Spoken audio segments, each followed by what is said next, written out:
Cher esprit, bonjour à tous. Aujourd'hui, nous allons voir la loi naturelle de coopération, notre rapport à la nature. Ce chapitre est, à mes yeux, aussi important que la problématique de la chute néolithique. Et je m'en expliquerai dans un moment. Auparavant, comme prévu, j'ai ma petite rubrique, puisque vous savez que je suis un peu obsédé par la chute néolithique. Donc, j'ai ma petite rubrique « Un bien peut cacher un mal ». Évidemment, comme nous sommes sur un chapitre à propos de la nature, j'ai pris l'exemple des animaux, du moins ce qu'ils subissent, nos animaux bons à manger.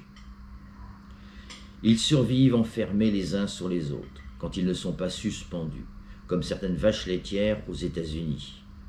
Quand j'ai appris ça, ils ont des pattes atrophiées, n'ont jamais connu l'herbe. Après une vie indécente, une mort atroce les attend sans ménagement. Nous avons tous vu ces images diffusées par l'association L214 de poussins broyés ou étouffés. Quant aux animaux sauvages, ils disparaissent peu à peu au rythme de la biodiversité, voyant leurs habitats périr sous la déforestation et l'urbanisation.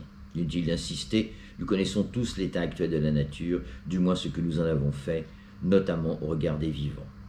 Alors pourquoi ce massacre ?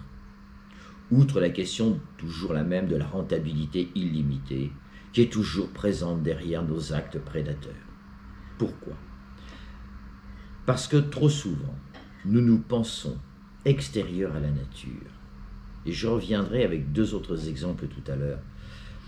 Alors de manière irréfléchie, comme nous nous croyons hors de la nature, c'est vrai que nous avons créé un monde quelque part hors de la nature.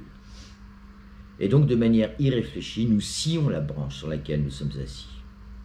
Il s'agit sans doute de l'exemple d'un monde en chute le plus emblématique, dramatique pour l'ensemble du vivant. Nous y compris, et donc le plus absurde. Et donc le schéma reste le même. Appropriation illégitime, ici des ressources naturelles, couplé à une idéologie mensongère que je résumerai en un seul mot, le PIB, la nécessaire croissance du PIB.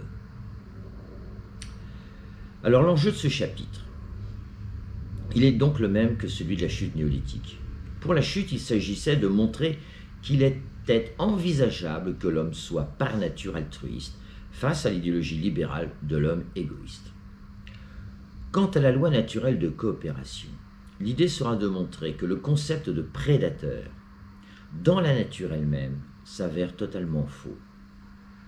En fait, il s'agit d'une vision anthropocentrée qui ne dit pas le réel. Car le seul prédateur dans la nature, nous le savons, c'est l'homme. Tous les grands animaux ne font que participer à l'équilibre d'un écosystème planétaire, maintenant la vie sur Terre, tandis que l'homme, à l'inverse, perturbe cet équilibre par sa prédation. Donc voilà l'enjeu. Le postulat du libéral sur fond de darwinisme est le suivant. Les scientifiques s'accordent à dire que toutes les formes de vie actuelles découlent d'une vie antérieure qui est devenue progressivement plus complexe et diversifiée, ça on est tous d'accord, grâce aux mécanismes d'évolution par sélection naturelle décrits par Charles Darwin. Là on va être moins d'accord. L'idée générale de la sélection naturelle, selon la pensée matérialiste, la pensée commune, suppose que les faibles disparaissent au profit des forts. Toujours avec cette arrière-pensée, selon une main invisible aveugle, qui produirait cette complexification et cette diversification à coup d'essais et d'erreurs. Autrement dit, il n'y a aucune intelligence attribuée à la nature, alors que le résultat s'avère étrangement intelligent, fascinant même, quand nos naturalistes s'approchent avec leurs caméras hyperpuissantes. Voilà déjà la principale contradiction d'une vision matérialiste. Comment est-ce possible ? La cause serait inintelligente, donc, contrairement à son effet, qui lui produit un monde intelligent, un monde organisé, un monde ordonnancé. Or, en logique rationnelle, toute cause est supposée contenir son effet. Alors, réponse éventuelle des matérialistes, mais l'intelligence est une propriété qui a émergé c'est-à-dire qui est apparu en cours de route. Sur quoi je répondrais, s'il y a de l'intelligence dans la nature, justifiant sa complexification et sa diversification, alors elles sont présentes dès l'origine. Il n'y a pas eu comme ça une émergence subite comme ça de l'intelligence. Laquelle intelligence se manifeste chez la plupart des vivants, jusqu'à sa manifestation la plus aboutie chez l'homme, certes. Bref, matérialistes et spiritualistes resteront chacun sur leur position de ce point de vue, à ne pas douter. Cependant, du coup, l'idéologie libérale en a forgé son postulat. Comme dans la nature, les faibles humains sont destinés à disparaître au profit des forts. Ainsi le veut la nature. Et c'est par exemple en ce sens que nos gouvernements ont décidé de ne plus soigner nos vieux dans les EHPAD durant le Covid-19, faute de place dans les hôpitaux, à coups de Rivotril, une molécule appartenant à la famille des benzodiazépines utilisée dans les traitements de certaines formes d'épilepsie. Vous vous souviendrez de ce scandale. Ma thèse est donc la suivante. Je propose donc de reformuler l'idée de sélection naturelle aveugle, donc sans intelligence, en une sélection naturelle intelligente, que je formule par une loi naturelle de coopération. Car en réalité, si nous sortons de cet anthropocentrisme libéral, dans la nature, les faibles nourrissent les forts, chacun étant un faible pour les uns et un fort pour les autres, de telle sorte que tous coopèrent à l'équilibre de l'écosystème planétaire. Au final, la nature n'étant qu'un énorme garde-manger au profit de l'homme, où le faible s'avère utile au fort et vice-versa. Rappelons du reste que Darwin forge son concept de sélection naturelle en pensant à l'éleveur qui choisit avec intelligence ses meilleurs reproducteurs. Si on revient à l'origine de la vie, les premières traces de vie retrouvées sur Terre datent à peu près de 3,5 milliards d'années. L'ensemble des scientifiques est d'accord là-dessus. Ce sont des bactéries microscopiques, qui seraient donc les ancêtres de tous les organismes vivants et donc les ancêtres de l'homme. Les chercheurs s'accordent aussi sur l'idée d'une seule et unique origine de la vie sur Terre, un seul départ, une sorte de soupe primordiale. Comment ? Par la métamorphose d'une molécule inerte en cellule vivante. Autrement dit, un miracle de la vie. Une cellule comporte 3 éléments. Une membrane capable de maintenir son intégrité et permettant des échanges avec le milieu. Une capacité à se répliquer, donc un matériel génétique. Et la possibilité de maintenir un métabolisme cohérent avec des échanges chimiques avec son milieu. Avec son milieu. Cette construction ternaire, c'est ça que je vais vous montrer, est à la base de tous les vivants. Et c'est l'une des raisons qui montre la présence d'un seul départ. Parce qu'il n'y avait qu'un seul plan, une seule organisation ternaire pour tous les vivants. Oui, déjà, on sent une intelligence. Comment peut-il y avoir un plan, une organisation sans une intelligence? On peut donc s'imaginer cet événement unique se déployant d'une multitude de foyers tout autour de la planète, puis se diversifiant jusqu'à engendrer l'arbre de vie avec l'homme en son sommet. La matière inerte se met donc en mouvement à partir d'une archéobactérie, une sorte de cellule souche, comme plus tard chez l'humain son œuf. Nous fonctionnons avec une cellule souche qui va effectivement migrer et se diversifier. La vie unique a donc depuis migré en une multitude de vies sur toute la Terre, réalisant toutes sortes de formes, de couleurs et d'odeurs donnant le vertige. Ce miracle réside aussi dans le fait que cette métamorphose naturelle n'est pas réalisable en laboratoire. On ne sait pas le refaire. Peut-être un jour, me direz-vous, mais pour l'instant on ne sait pas le refaire, et ce qui, aujourd'hui, l'exclut par définition du champ d'investigation scientifique. Pourtant, la vie est bel et bien présente partout sur Terre. Mais l'apparition unique de la vie sur Terre s'accompagne d'un autre miracle, l'avènement unique de l'Homo sapiens, qui veut dire à la fois sentir et sage. sage, c'est pas encore fait. Doté d'une conscience réflexive, c'est pas rien, lui offrant un libre arbitre, illimité, nous l'avons vu, et donc une capacité ontologique à expérimenter l'amour. C'est quand même pas rien, si vous voulez, que la nature ait produit un tel vivant avec de telles facultés. Et son point de départ, il n'y aurait aucune intelligence. Voyez ? Autre argument pour un seul départ. Imaginons à présent qu'il y ait eu 2 départs sur Terre, 2 sources de vie uniques, engendrant 2 foyers et donc 2 écosystèmes planétaires distincts.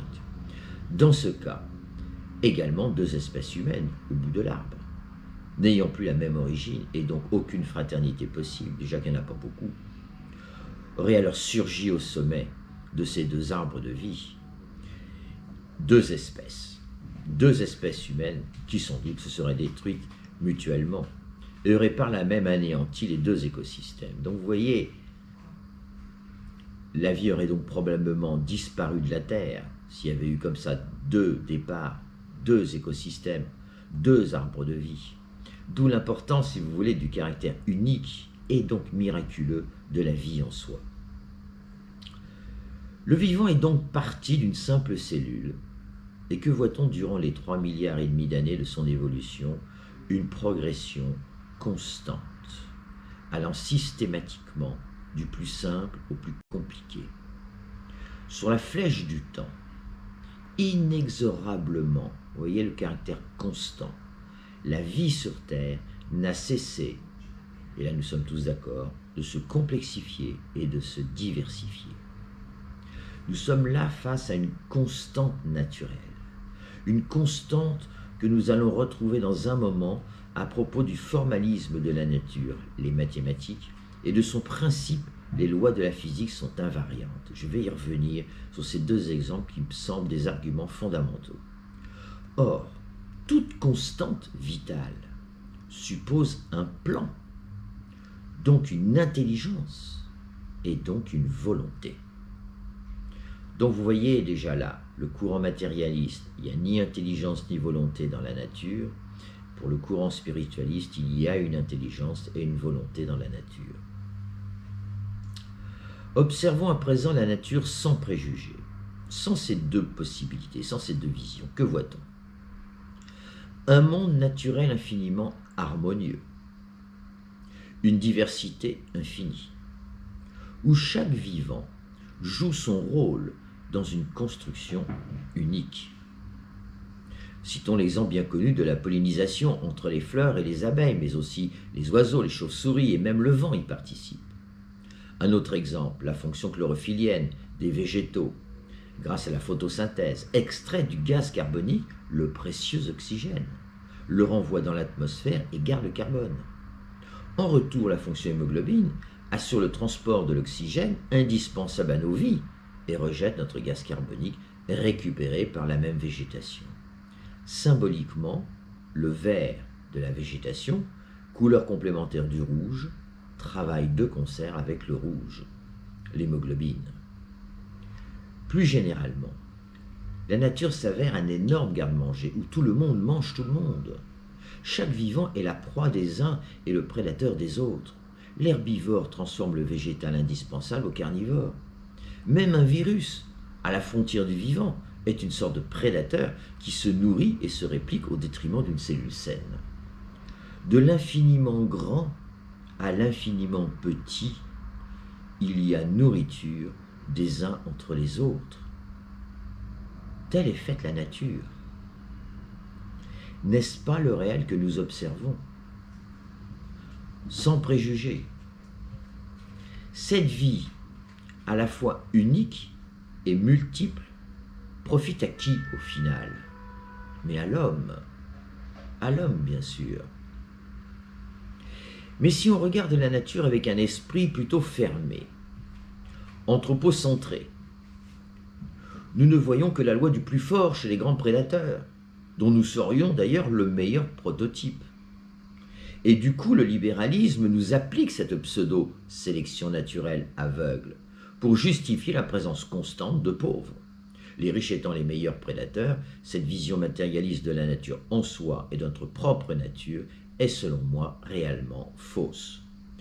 Du reste, le vrai travail de Darwin était d'avoir montré que notre dimension organique, corporelle, révèle une descendance commune avec toute la nature, tous les vivants, un arbre de vie unique au sein d'un écosystème unique. La sélection naturelle n'était qu'une image, une métaphore, une manière d'expliquer ce qu'il a vu, cette complexité et cette diversification, dont il dit lui-même, rappelons-le, qu'il l'a conçu en observant l'éleveur humain qui sélectionne les meilleurs reproducteurs. Si l'on va au bout de sa métaphore, l'homme représente cette intelligence coopérative que j'aimerais vous montrer dans la nature. À la source de cette complexification et diversification, et le tout en totale harmonie, parce que c'est quand même un produit, cette nature, elle a produit quelque chose de fabuleux. Or, comment concevoir une harmonie sans coopération? Au vrai, sans coopération, point d'harmonie. Donc il y a forcément une intelligence, vous voyez. Alors, bien sûr, cette harmonie que nous voyons dans la nature, l'homme y a participé. De siècle en siècle, bien évidemment, les paysages que nous voyons, l'homme y a participé. Et c'est du reste d'ailleurs sa réelle fonction. Il était supposé parachever la nature telle qu'elle lui a été livrée. En synthèse, il y a donc deux visions. Soit nous voyons une nature en guerre, qui est le courant matérialiste et libéral, soit une nature en coopération, qui est le courant spirituel et altruiste.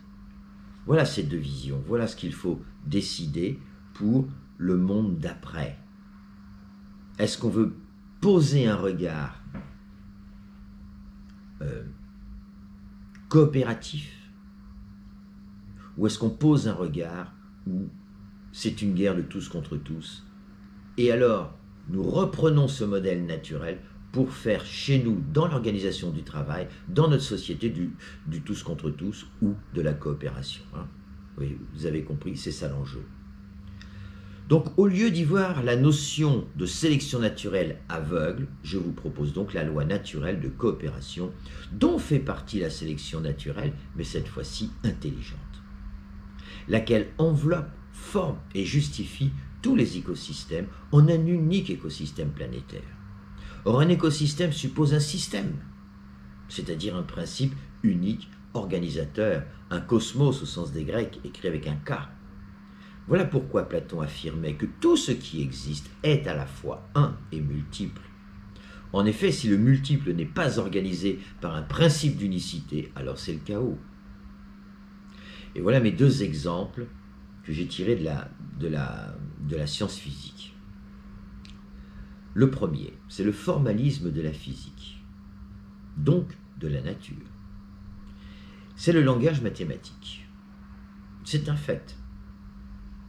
Mais la question que pose Étienne Klein, sans y répondre vraiment, donc c'est un physicien qui enseigne la philosophie des sciences sur YouTube. Vous en avez deux, vous avez Aurélien Barraud et Étienne Klein, qui traitent du même sujet.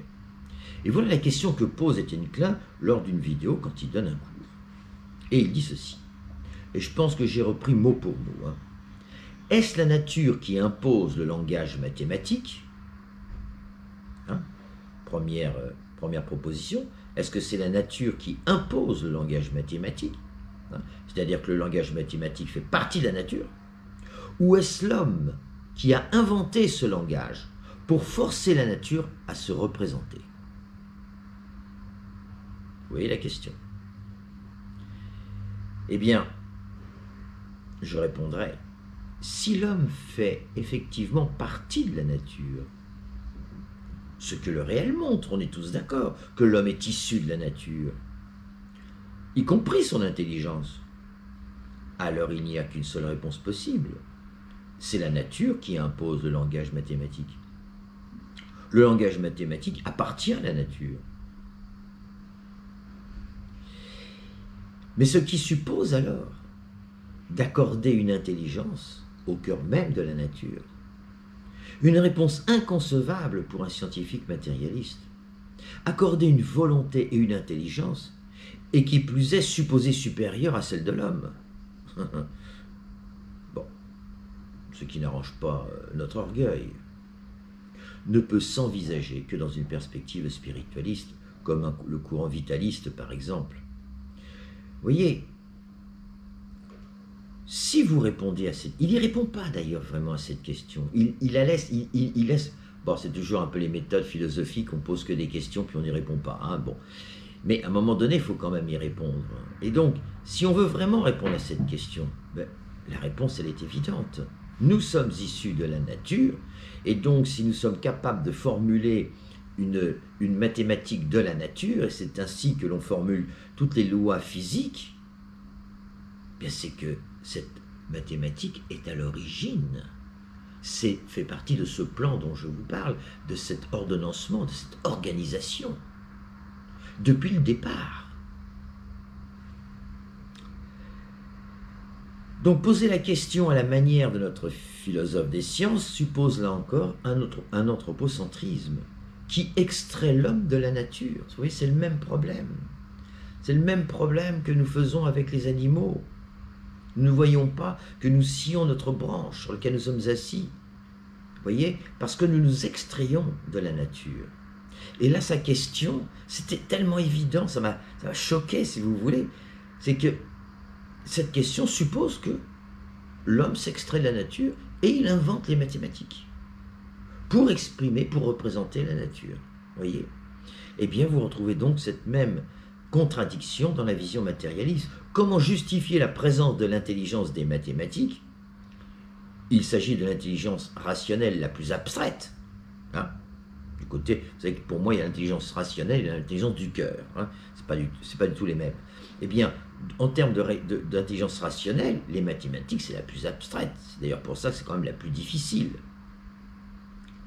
Donc, si l'homme est bel et bien issu de la nature elle-même, comment fait-on sans lui accorder une intelligence et une volonté? Vous voyez? Prenons le deuxième exemple, le deuxième argument. Il existe donc un autre principe dans la physique qui est le suivant. Les lois physiques, donc les lois de la nature toujours, sont invariantes. Ce sont les conditions physiques qui changent, jamais les lois. Donc, elles préexistent à l'homme, voire de toute éternité, ou dès l'origine du Big Bang.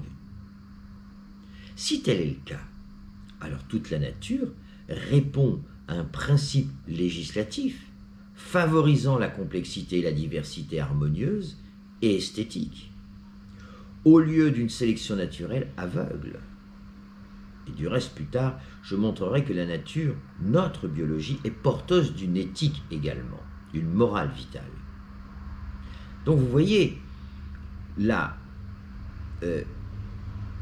si ces lois sont invariantes, et elles sont invariantes, nul ne peut le nier, mais alors il faut aller au bout. Elles préexistent donc. À l'origine, la nature s'est construite, cette soupe primordiale sur Terre, elle s'est construite à partir de ces lois. Et c'est pour ça qu'il y a une constante. S'il y avait des lois qui changeraient en cours de route, qui émergeraient, hein, et qui feraient qu'on ne serait plus dans le même monde, dans la même nature, là, effectivement, on pourrait discuter. Mais là, ce n'est pas discutable. Elles sont invariantes depuis l'origine. Elles préexistent à l'homme. Le théorème de Pythagore préexiste à Pythagore. Vous voyez? Faisons une expérience de pensée au sein de notre laboratoire conscience. Imaginez une antilope se faire croquer par une lionne. Vous pouvez y voir, comme le propose la loi du plus fort, selon la thèse de la sélection naturelle aveugle, un prédateur qui vole une vie avec violence. Ce que font en effet les hommes entre eux. Inversement, vous pourriez voir l'offrande d'une vie multiple, l'antilope, qui participe, conformément à la loi de coopération, à maintenir l'équilibre de la vie unique de l'écosystème planétaire. Voilà, vous voyez, deux visions. Dans ce cas, il y a transfert de vie ou transfert vital de la même vie unique entre l'antilope et la lionne, laquelle va d'ailleurs pouvoir à son tour nourrir ses petits. Ainsi fonctionne la chaîne alimentaire du plus petit au plus grand, du plus faible au plus fort. Observez également que chaque future proie n'est dans la nature jamais facile à saisir. Souvent le prédateur échoue, excepté évidemment l'homme quand il se comporte en prédateur. Ainsi, face à la notion de violence, voyez-vous, je vais en arriver à cette notion de violence dans la nature. Cette violence, cette supposée violence dans la nature, produit en réalité de la vie. Elle est toujours face à la vie. Elle a permis cette complexité et diversification. Tandis que la violence de l'homme, elle est toujours nuisible à la vie, que ce soit la vie des hommes ou la vie des vivants. La violence de l'homme se définit donc comme étant au final toute violence qui nuit à la vie, quel que soit le moyen et ce qu'il en résulte ou non comme profit. Chez l'homme, c'est donc le fait de nuire à la vie qui qualifie l'acte violent, ce que, encore une fois, ne peut faire l'animal, car il n'est pas doté d'une volonté, lui l'animal tout seul, n'est pas doté d'une volonté de nuisance à la vie, comme l'homme en a le libre arbitre. Il participe à son insu à la vie unique, celle qui anime toute vie. Alors ça, c'est une notion qui est extrêmement importante, parce qu'on justifie que l'homme est un prédateur égoïste, et donc la violence qui en découle, parce que c'est ce qui se passe dans la nature. Non, ce regard-là est faux. En somme, il n'y a pas de différence de degré entre la violence de l'homme et la violence animale, mais une différence de nature. Et c'est cette confusion qui alimente l'idéologie libérale. Au final, le concept de violence naturelle n'existe pas. Il est vide de sens, car il n'y a aucun référent qui le montre, conformément au principe de réalité. La violence par nature n'a pas de validité ontologique. Elle n'existe pas en tant que telle. Vous voyez, hein, parce qu'à chaque fois, la vie est favorisée, la vie avance, la vie se complexifie, la vie se poursuit. Qui fait que l'homme fait disparaître des espèces? Qui pose le problème de la biodiversité aujourd'hui? Ce n'est que l'homme. Comprenez-moi bien, il n'existe pas de prédateur dans la nature, au sens de violent, à l'instar de la violence humaine. Il n'y a que des individus et des espèces qui se nourrissent mutuellement. Aucune espèce ne met en danger l'équilibre harmonieux de l'écosystème planétaire. Chacun mange à sa faim, jamais plus. Ce qui n'est pas le cas de l'homme, lequel en veut toujours plus, confère l'illimité. De même, les instincts de survie ne sont que l'expression particulière d'une volonté commune, une volonté vitale, universelle, de préserver la vie sur Terre. C'est-à-dire une vision contraire à celle du conatus, par exemple chez Spinoza, ou de la volonté de puissance chez Nietzsche, lesquelles seraient plutôt des volontés aveugles. Je caricaturise, je grossis le trait. Autrement dit, sans intelligence.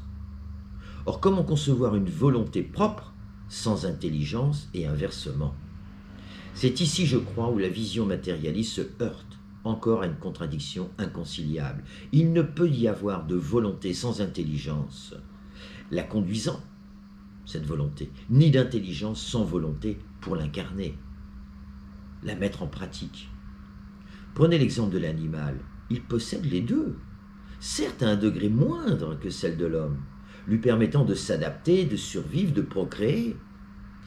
Même ses instincts, pour reprendre les catégories de Bergson, sont de l'intelligence fermée, c'est-à-dire une intelligence automatisée suite à une réelle intelligence naturelle que j'oserais dire mathématisée et invariante dans ses lois, mais créatrice dans ses formes multiples.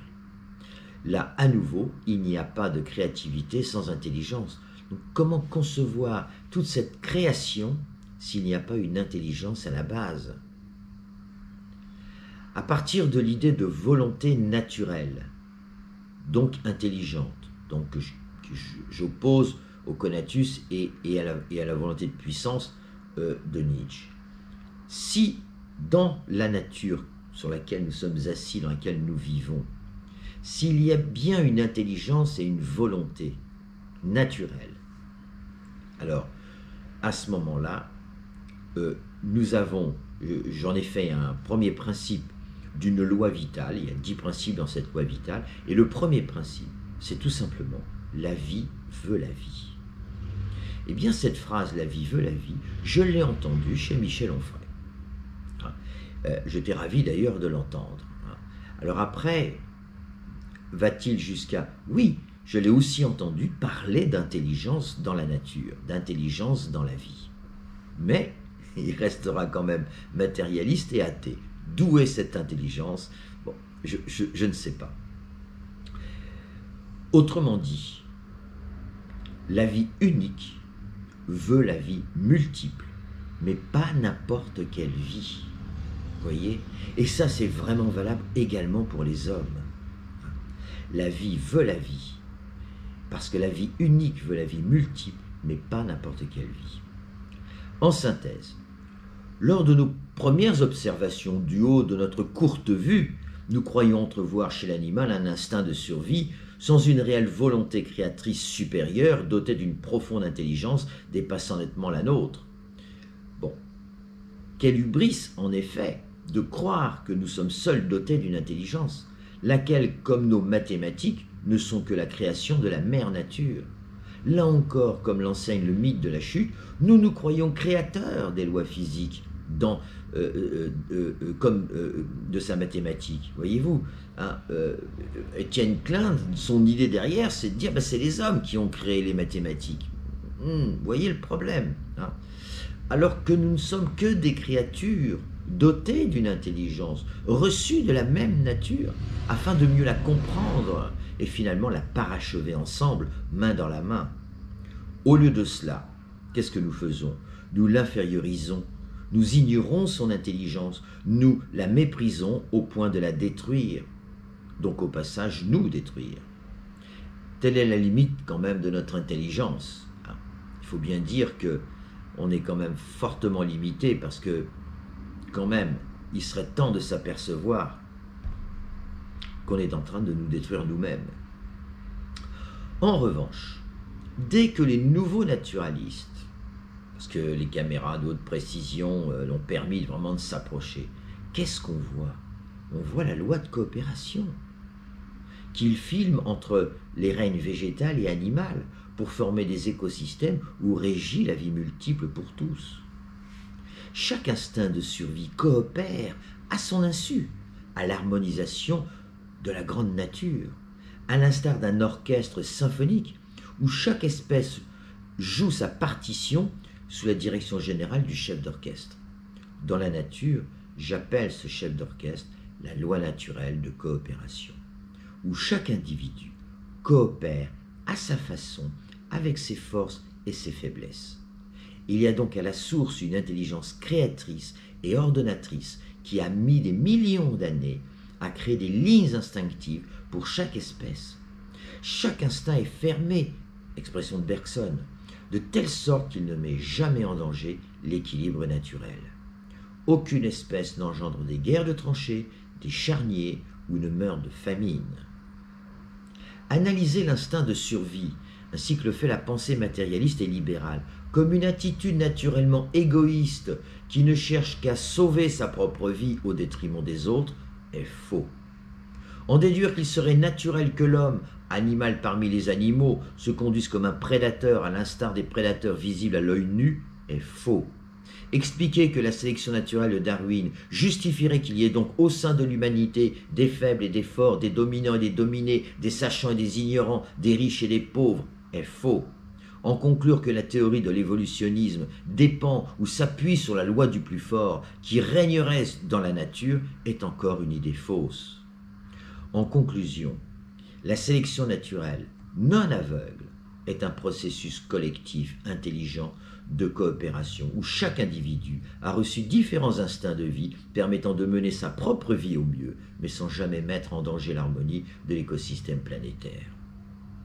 Que montre le réel au sein de la nature? Je reprends la question. Un écosystème sans cesse harmonieux depuis des millions d'années, où tous les vivants favorisent la vie unique. Que montre le réel engendré par l'homme depuis 2 siècles? Un monde chaotique qui a mis en danger l'équilibre de l'écosystème planétaire et par suite l'humanité elle-même, suite à la mise en œuvre de cette pseudo-théorie. Qui a raison? Je vous pose la question. En résumé, la prédation naturelle œuvre pour le maintien harmonieux de l'écosystème planétaire, tandis que la prédation humaine lui est néfaste. En ce sens, montrer la prédation humaine comme un bien s'avère donc le pire des exemples d'un monde en chute. S'agissant de sa complexification et diversification, elle a en effet complexifié et diversifié au cours des millénaires, notamment tous les systèmes organiques du corps humain. Partant d'une structure simple à la plus élaborée. Et il y a là une homologie entre la phylogénèse, donc c'est l'évolution de l'humanité, de l'être humain en tant que tel, et l'ontogénèse, l'évolution de l'œuf humain, où les cellules souches reproduisent le même schéma. Dans les 2 cas, on a le même schéma, la même intelligence, le même plan. Et ceci pour mieux, entre autres, simplifier la vie quotidienne tant de l'homme que de tous les vivants. Je vous donne un exemple, l'œil humain est d'une complexité inouïe, tandis que l'action de voir ne demande aucun effort. Il suffit d'ouvrir les yeux pour regarder, notamment pour apercevoir le monde que nous avons fait. Autre exemple exceptionnel de coopération. Dans les forêts tropicales, je cite un petit texte avec une image que je vais demander à mon gentil informaticien de vous mettre dans la vidéo. Dans les forêts tropicales de l'état du Meghalaya, c'est en Inde, les ponts ne sont pas construits, ils poussent. Les systèmes racinaires des arbres sont utilisés ingénieusement pour constituer des treillis vivants assez solides pour être utilisés comme ponts. Selon le même commentaire, aucun autre pont construit par l'homme ne saurait résister aux pluies diluviennes, 11 mètres de pluie par an. Depuis 500 ans, les hommes coopèrent avec la nature et aboutissent à un véritable chef-d'œuvre à la fois naturel et humain. Cette coopération a nécessité des heures, des jours, des mois, des années et des siècles de patience, ainsi qu'une fine observation avec humilité et remerciement envers ces arbres remarquablement dévoués. Dans l'attente, je vous montre l'image qu'on trouve sur Internet. J'espère que là, vous voyez. Voilà, mais mon gentil informaticien va vous mettre là. Il faut bien que je l'avertisse. C'est une photo magnifique, si vous voulez, de coopération, qu'on trouve sur Internet. Il y a les références dans le fichier PDF. Au final, au cœur de tous les organismes vivants du règne animal, on trouve également de merveilleuses hiérarchisations, qui est un peu le 3e point, si vous voulez. Dans la nature, il y a des hiérarchies. Donc dans le monde du travail, il y a des hiérarchies. Et justement, il n'est pas question d'opposer le principe d'égalité aux hiérarchies. C'est ce que nous verrons la prochaine fois. Donc comme par exemple chez les abeilles et les fourmis, on connaît tout ça, et d'une manière générale, l'ensemble du règne animal est hiérarchisé d'une façon ou d'une autre, comme tous les reportages animaliers le montrent. Au sein de ces hiérarchies bienveillantes, naturelles, c'est la loi de coopération qui prévaut, et non le chacun pour soi, nommé à tort instinct de survie. Évidemment, vous l'aurez compris, dans une perspective spiritualiste, cette complexité hiérarchisée découle de la substance esprit, seule substance capable de négantropie. Tandis que la substance matière n'est qu'anthropique, comment aurait-elle pu se complexifier sans intelligence? Je vous laisse y répondre dans votre âme et conscience. La négantropie, dans une approche spiritualiste, exprime l'idée d'une force spirituelle intelligente qui ordonne et organise la matière, qui la hiérarchise, tandis que cette dernière subit la force anthropique qui la désorganise ou encore la conduit vers l'inertie. Vous avez la force anthropique d'un côté et la négantropique de l'autre. L'une conduit à l'inertie, l'autre conduit à la vie.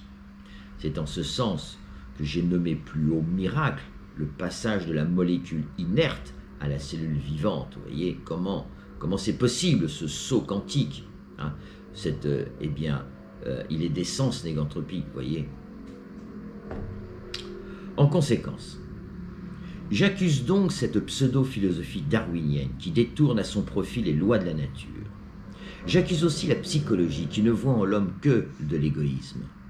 J'accuse également la psychanalyse d'avoir maquillé les profondeurs de la nature humaine en un inconscient aveugle qui pulse égoïstement sans foi ni loi. Je les accuse d'avoir tout utilisé la mère nature, si innocente et si harmonieuse, pour justifier la violence et la prédation entre humains. Pour justifier d'avoir réalisé un monde où il serait naturel qu'une élite domine et s'enrichisse au détriment des dominés. Je les accuse de s'être retranchés derrière la supposée égalité des droits naturels et la supposée loi naturelle du plus fort pour innocenter leur malveillance envers les peuples. J'accuse enfin ces faux intellectuels, ces faux sachants, ces faux experts, ces faux savants d'escroquerie intellectuelle, d'avoir pris, là encore, comme témoin la nature, jamais violente, et d'une sublime poésie esthétique et éthique, pour justifier la barbarie humaine des guerres, de l'esclavage, du servage et du colonialisme, en ce compris la barbarie aujourd'hui du capitalisme cannibale, lequel exploite la misère de la majorité pour encore plus de confort au profit d'une caste minoritaire des soi-disant bien-nés. En dernière conclusion, j'ai tenté au mieux d'établir la loi naturelle de coopération, hiérarchisée avec bienveillance, donc favorable à la vie unique, en vue de préparer une nouvelle organisation du travail, pour laquelle j'oppose radicalement la hiérarchie malveillante du chacun pour soi, de la loi d'exploitation, de tous contre tous, de la libre concurrence illimitée du libéralisme, pour, en face, une hiérarchie bienveillante, naturelle, issue de la loi de coopération. C'est ce que nous allons voir dans le prochain chapitre. Au-delà des querelles que j'ai soulevées entre matérialistes et spiritualistes, je crois que nous pourrions tous nous rejoindre sur l'idée que l'homme n'est pas un prédateur par nature. C'était ça mon objet, l'objet de ce travail. Il n'est pas un prédateur par nature. Et qu'il conviendrait de cesser d'organiser le monde du travail sous forme de prédation des uns contre les autres, au sein de hiérarchies malveillantes. Préférons ensemble la coopération, la mutualisation, le fédéralisme, bref, la philosophie politique de Proudhon. C'est donc ici, et voilà pourquoi, le spiritualiste que je suis rejoint, du moins sur le plan politique, et sur beaucoup de choses, le matérialiste athée Michel Onfray. Pour autant, je viens d'écouter 2 heures de Michel Onfray sur Thinkerview. Il est vraiment top, vraiment. Bref, ok, nous pouvons nous rejoindre entre spiritualistes et matérialistes. Nous pouvons, de ce point de vue, du point de vue que l'homme n'est pas un prédateur par nature, conformément à la loi de coopération dans la nature. Pour autant, j'affirme ceci, le monde d'après sera spirituel ou ne sera pas. Bien sûr, je paraphrase cette supposée maxime de Malraux. J'y supposé parce que je n'ai jamais trouvé de référence. Non, le monde d'après, puisque nous cherchons et nous voulons un monde d'après, il sera spirituel ou ne sera pas. Mais qu'est-ce que je veux dire par là? Je veux dire qu'il sera dirigé par des femmes et des hommes de cœur, ou ne sera pas. Michel Onfray et bien d'autres sont des résistants au néolibéralisme et qu'ils incarnent les valeurs universelles du cœur. C'est cela nos élites, l'élite des peuples. Ce sont ces résistants qui effectivement posent dans leur vie les valeurs universelles du cœur comme principe, comme guide de leur vie, tant personnelle que publique d'ailleurs. Bon. Et c'est en ce sens-là où je dis que le monde d'après sera spirituel ou ne sera pas. C'est-à-dire que soit il y aura les valeurs universelles du cœur qui seront posées comme étant le principe de toute vie sur Terre, tous les vivants, sinon ça continuera. Le monde d'avant continuera tel qu'il est. Et voyez-vous, il n'y a pas de quoi être optimiste. Parce que ces résistants, on le voit bien, je le vois bien, je vais vous donner 3 exemples. Vous avez Denis Robert avec le Conseil national de la Nouvelle Résistance, le CNR, qui travaille avec ses amis d'un côté. Vous avez Michel Onfray avec la revue de 36, le Front Populaire, avec ses amis. Puis vous avez Emmanuel Todd, qui lui participe à la revue, et par ici la sortie. Alors, je n'ai pas encore pu l'acheter, je n'ai pas encore pu la lire, j'ai lu 2-3 pages gratuites sur Internet. J'ai 2 remarques. La première, comment se fait-il qu'ils ne travaillent pas ensemble? Je peux déjà vous dire que Emmanuel Todd, il n'aime pas trop Michel Onfray, hein, pour des raisons qui m'échappent, sur l'islam. Ils ne travaillent pas ensemble, ça se voit. C'est 3 têtes de pont, il y en a d'autres. Hein. Et la deuxième remarque, c'est que quand je regarde les propositions concrètes, je ne vois rien qui puisse vraiment faire un monde d'après. C'est François Ruffin qui, dans une de ses vidéos, dans sa cuisine, qui dit il ne faut plus parler de transition écologique, mais de choc écologique. Et pour qu'il y ait un choc écologique, il faut qu'il y ait un choc social. Ben, je ne vois pas de choc venir. Et pourtant, c'est eux qui nous représentent. L'ensemble de ces médias résistants et l'ensemble de ces penseurs qui sont cultivés, éduqués, qui savent bien, qui savent tout ce qu'il faut savoir. Et je vois bien qu'ils y vont en marche arrière. Michel Onfray dit « moi je ne me présenterai pas ». Emmanuel Todd nous raconte que de toute façon le monde d'après il n'y croit pas. Ils font, vous voyez, ils y vont sans y aller. Et je les comprends. Parce qu'à 99%, Emmanuel Todd a raison. Il a raison. Il y a tellement peu de chances pour y arriver. Voilà, alors donc je voulais vous dire, mes chers esprits libres, peuple de France, nous sommes seuls. Nous sommes vraiment seuls. Si nous ne faisons rien, s'il n'y a pas un réel élan populaire, il ne se passera rien dans le monde d'après. Je vous remercie.